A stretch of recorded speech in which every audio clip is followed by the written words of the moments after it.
Good evening, and welcome to another show. This is Chaplain Abel, wishing everyone a pleasant evening. It's hard to believe there were only a few days from Christmas, and like I mentioned last time, it definitely goes by quick. Well, our lesson this evening, as well as for the rest of the month, has to do with Christmas, since we are in the Christmas season.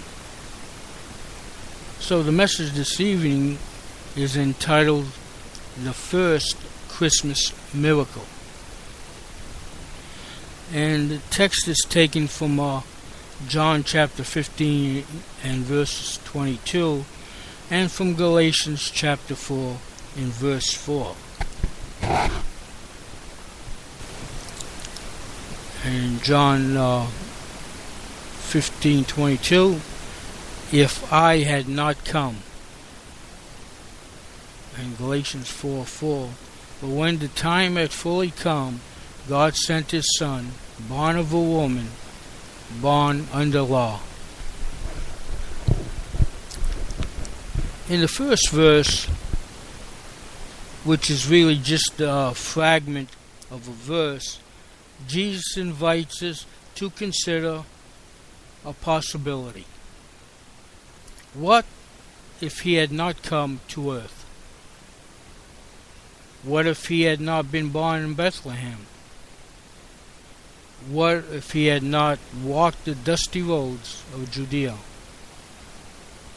What if he had not uttered those wonderful words we call the Sermon on the Mount? What if he had not walked on water? What if he had not made the blind see, the deaf hear, the lame walk? What if he had never raised the dead? What if we didn't have his words to comfort us, to challenge us, to teach us, and to lead us to God? What if he never died on the cross? What if he never rose from the dead? What if he never sent his disciples out into the world? Where would we be? And what kind of world would this be? How would things be different if he had not come? In just a few days, we celebrate the anniversary of his birth. We're not exactly sure what year he was born, and we're not sure what the day is really his birthday. It might be December 25th, but no one knows for certain. The fact that we don't know the exact day or year doesn't upset your faith. Secular historians didn't record his birth, and among the gospel writers, only Luke gives us specific historical information to work with. The New Testament doesn't command us to remember his birthday with a yearly celebration. That started in the early church several centuries later.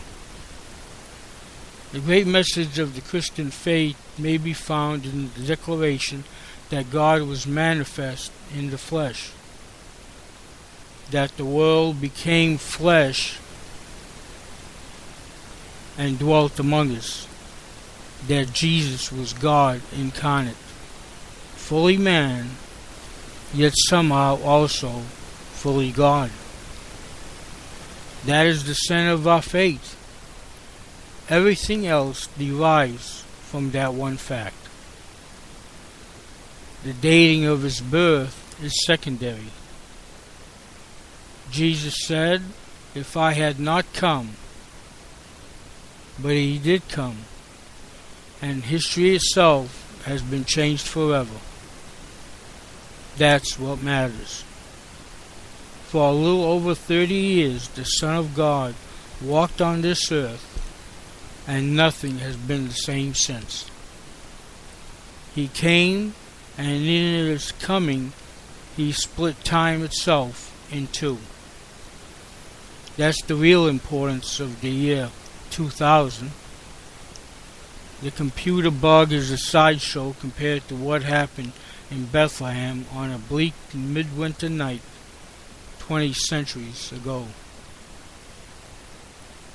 The meaning of fully come. The second verse invites us to consider God's timing. But when time had fully come, that phrase had fully come. It is a very picturesque Greek expression. It speaks of something that is completely and fully developed, like a ripe apple ready to be picked, or like a pregnant woman feeling labor pains, ready to deliver her baby. It describes the moment in history when all things were in place, when all the pieces were on the board. That one moment when the stage was perfectly set. At that moment, not earlier and not later, God sent forth His Son. God's timing is perfect. We know that because we know the Bible. He's never early and He's never late. Yet God's timing sometimes staggers us. When He does something we weren't expecting, and we say, "Why do you do that?" Or when we have prayed and prayed, and the heavens seem as brass, when we wonder if God can't hear us, and deep in our souls we wonder if there is even a God at all. The Jews wondered about that too.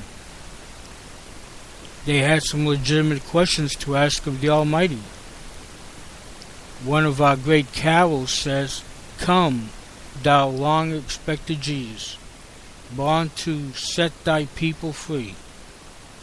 That's exactly accurate. Thou long-expected Jesus. From the very beginning of time, God promised to send His Son. Going all the way back to the Garden of Eden, God promised that one day the seed of the woman would crush the head of the serpent, who was Satan. That's from Genesis chapter 3 and verse 15. Adam and Eve didn't know and couldn't have known, but the phrase seed of the woman was the direct prediction of the coming of Christ centuries later.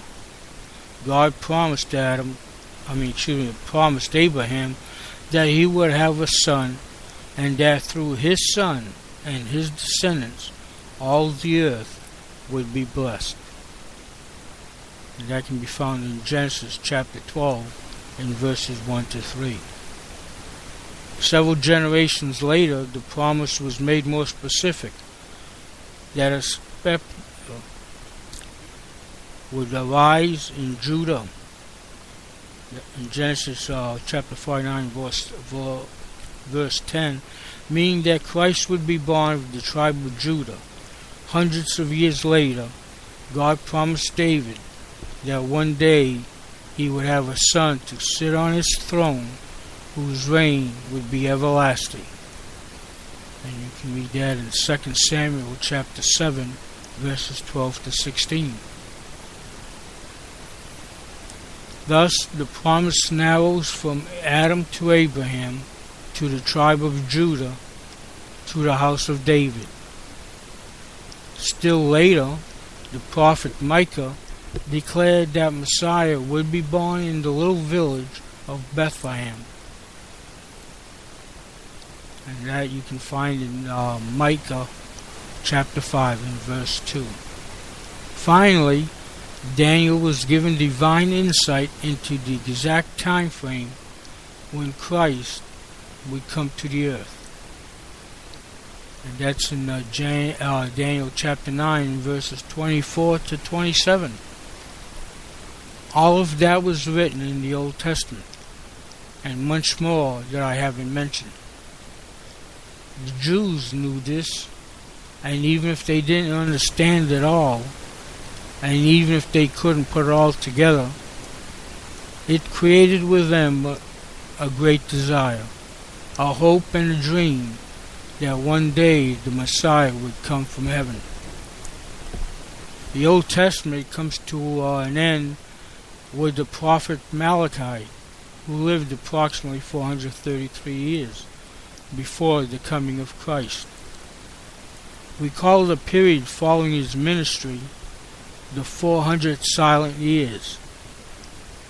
That phrase can be misleading, but those centuries were filled with momentous events, including the storied career of Alexander the Great. We call them silent years because no prophet arose to speak for God and no scripture was being written. The heavens became silent, almost as if God had forgotten his promises. Jesus said, "If I had not come," and Paul said, "when the time had fully come," meaning when time itself was pregnant and ready to deliver, when the stage was fully set, God sent for his Son. If we stand back and look at history, what do we discover about the world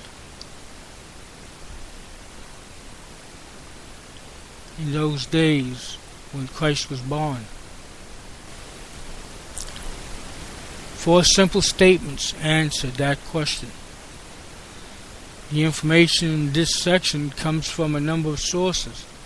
The best summary I have found is in Philip Schaff's History of the Christian World, Christian Church, Volume 1, Chapter 1.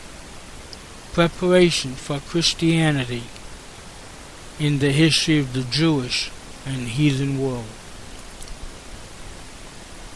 For only the second time in the history of the Roman Empire, the doors of the temple of Janus, the god of war, in Rome were closed, meaning that the empire was not at war anywhere.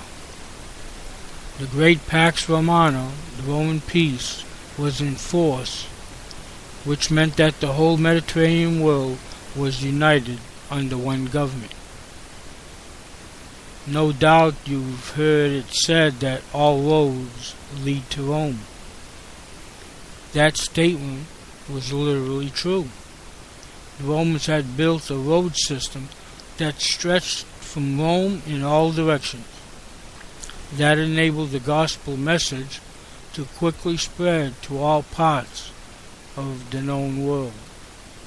And Greek was the common language throughout the empire, which further united people and made it easier for the message of Jesus to come to the masses. Across the empire, the mystery religions were in decline. There were so many gods in ancient Greece that the one writer called Greece one large altar, and Judaism was ripe for the Messiah to come. During those 400 silent years, the Jews had migrated to every corner of the ancient world. Judaism flourished as the Jews built synagogues wherever they went. And where did Christianity begin? It emerged from the womb of Judaism. Early church worship was modeled after synagogue worship. Where did the Apostle Paul start when he went to a new city? Always he started in the local synagogue, preaching the gospel to his own people. By the time of Christ, there were Jews at every level of society in the Roman Empire, and many Gentiles knew of the God of Israel. Looking back, we can see clearly that God had placed his chosen people, the Jews, in strategic positions to help advance the gospel.